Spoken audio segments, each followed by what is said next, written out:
আসসালামু আলাইকুম। আমি মির নাদিম ফয়সাল আহমেদ। আমি লস ভেঞ্চারের ফাউন্ডার এবং লিড কনসালটেন্ট। আমরা লস ভেঞ্চারের পক্ষ থেকে প্রতিদিন start up, business idea, soft skill এই তিনটি বিষয়ের উপর ক্রমাগত আলোচনা করছি এবং আপনাদের সাথে সেগুলো আমরা শেয়ার করছি। আজও আমরা লস ভেঞ্চারের পক্ষ থেকে স্টার্ট আপ এবং বিজনেস বিষয়ক একটি টপিকস নিয়ে আলোচনা করব। আশা করব আমাদের এই টপিকসগুলো আপনাদের খুব ভালো লাগছে এবং আপনারা সেই টপিকসগুলো উপভোগ করছেন। লস ভেঞ্চারের পক্ষ থেকে আমরা এই প্রতিদিন স্টার্ট আপ এবং বিজনেস নিয়ে কনসালটেন্সি করছি এবং আপনাদের সাথে সেগুলো আমরা শেয়ার করছি এবং আমাদের অফিসেও আমরা এই কনসালটেন্সি সার্ভিসটি আমরা চালু রেখেছি। আজ আমরা লস ভেঞ্চারের পক্ষ থেকে যে বিষয়টি নিয়ে আলোচনা করব সেটি হচ্ছে ম্যানেজমেন্ট স্কিল আপনার স্টার্ট আপের জন্য অনেক গুরুত্বপূর্ণ। এই টপিকসটি নিয়ে আলোচনা করব। এর ফুল কনসালটেন্সিটি আমাদের স্টার্ট আপ এবং বিজনেস বিষয়ক যে ইউটিউব চ্যানেল আছে লস ভেঞ্চার, সেখানে আপলোড করা থাকবে ফুল কনসালটেন্সিটা, সেখান থেকে অবশ্যই দেখে নেবেন। একটি সুন্দর গাইডলাইন একটি স্টার্ট আপ এবং বিজনেসের জন্য অনেক উপযোগী এবং অনেক দরকার। কারণ একটি স্টার্ট আপ বা বিজনেস তখনই গড়ে ওঠে যখন সুন্দরভাবে সকল কিছু থাকে এবং সেই অনুযায়ী সঠিকভাবে কাজ করা যায়। আমরা লস ভেঞ্চারের পক্ষ থেকে এই যে আপনাদের জন্য অক্লান্ত পরিশ্রম চালিয়ে যাচ্ছে এবং প্রতিদিন বিভিন্ন টপিকসগুলো যেগুলো স্টার্ট আপ এবং বিজনেসের জন্য অবশ্যই লাগে বা লাগবে, সেই টপিকসগুলো আমরা রিসার্চ করে করে আপনাদের জন্য আমরা সেগুলো নিয়ে আসছি এবং সেগুলো আপনাদের সাথে আলোচনা করছি। ম্যানেজমেন্ট স্কিল একটি সফট স্কিল। এই সফট স্কিল আমাদের এই সময়ে আমরা অনেকে এই সফট স্কিলগুলো নিয়ে আলোচনা করি না, এই সফট স্কিলগুলো প্র্যাকটিস করি না, বা এই সফট স্কিলগুলো নিয়ে আমাদের নলেজ একেবারেই শূন্যের কোঠায়। দেখা যায় যে আমরা যখন কর্পোরেট অফিসে যাই বা কর্পোরেট লাইফে প্রবেশ করি তখন এই সফট স্কিলের অভাবে বিভিন্ন সময় বিভিন্ন সমস্যা আমাদের পড়তে হয়ে থাকে। সুতরাং আমরা এই সফট স্কিলের উপর প্রতিদিন আলোচনা করছি এবং লস ভেঞ্চারের পক্ষ থেকে সফট স্কিলের উপর আমরা প্রতিদিন ওয়ার্কশপেরও ইনশাল্লাহ সামনে আয়োজন করব, যেন সফট স্কিল নিয়ে মানুষের দ্বিধাদ্বন্দ্ব না থাকে। এই সফট স্কিল বিভিন্ন রকম হয়ে থাকে: communication skill, leadership skill, management skill, এছাড়া আপনার রিসার্চ স্কিল, এগুলোকে সবই সফট স্কিল। এরপর আপনার থিঙ্কিং পাওয়ার, এটিও একটি সফট স্কিল। এই সফট স্কিলগুলো আমাদের এই বর্তমান সমাজে এই টেকনোলজিক্যাল যুগে অনেক দরকার, কিন্তু আসলে আমরা সফট স্কিল নিয়ে এরকমভাবে মাথা না ঘামানোর জন্য আমরা এগুলো থেকে পিছিয়ে যাচ্ছি।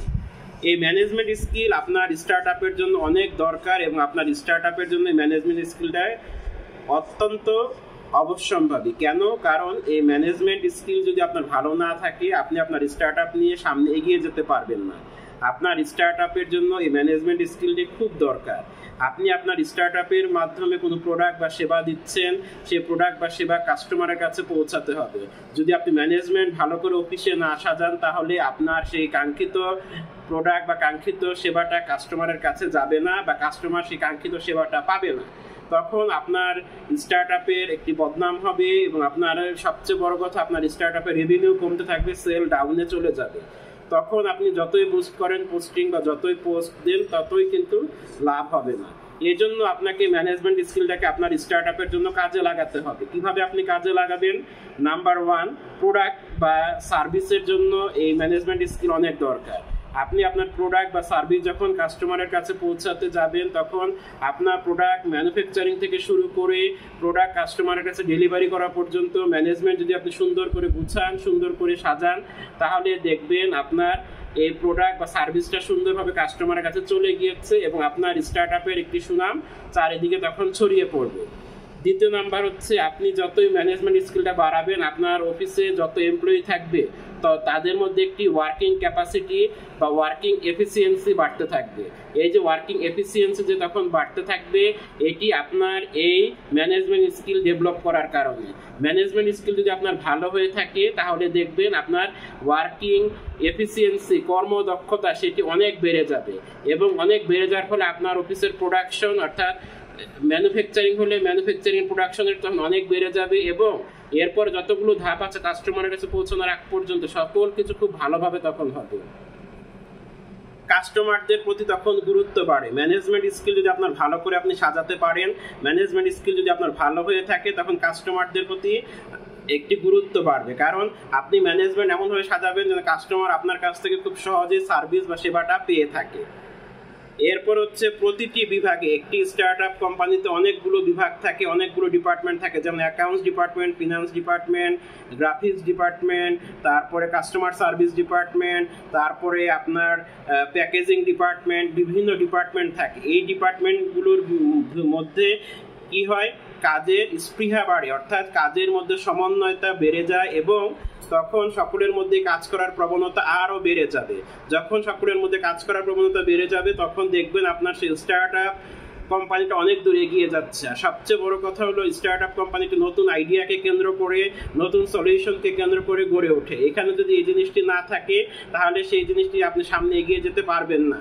সুতরাং ম্যানেজমেন্ট স্কিল একটি স্টার্ট আপের জন্য অনেক দরকার। এরপর হচ্ছে ম্যানেজমেন্ট স্কিল যত বাড়বে আপনার কোম্পানির এর প্রোডাকশন তত বাড়বে এবং সার্ভিসের কিভাবে আপনি সার্ভিস দিবেন সেই সার্ভিস দেওয়ার ক্যাপাসিটি তত বাড়তে থাকবে। As a result management skill আপনার স্টার্ট আপের জন্য অনেক দরকার এবং আপনার স্টার্ট আপের জন্য অনেক উপযোগী। তাহলে আজ আমরা লস ভেঞ্চারের পক্ষ থেকে যে জিনিসটি জানলাম যে ম্যানেজমেন্ট স্কিল একটি স্টার্ট আপ কোম্পানির জন্য অনেক দরকার। আপনাদের স্টার্ট আপ কোম্পানিতে যদি সফট স্কিলের উপর কোনো ট্রেনিং বা ওয়ার্কশপের দরকার হয় অবশ্যই আমাদের লস ভেঞ্চারে যোগাযোগ করবেন। তাহলে আজ এই পর্যন্তই। ভালো থাকুন, সুস্থ থাকুন। লস ভেঞ্চারের ইউটিউব চ্যানেলটি অবশ্যই সাবস্ক্রাইব করে রাখবেন। আসসালামু আলাইকুম।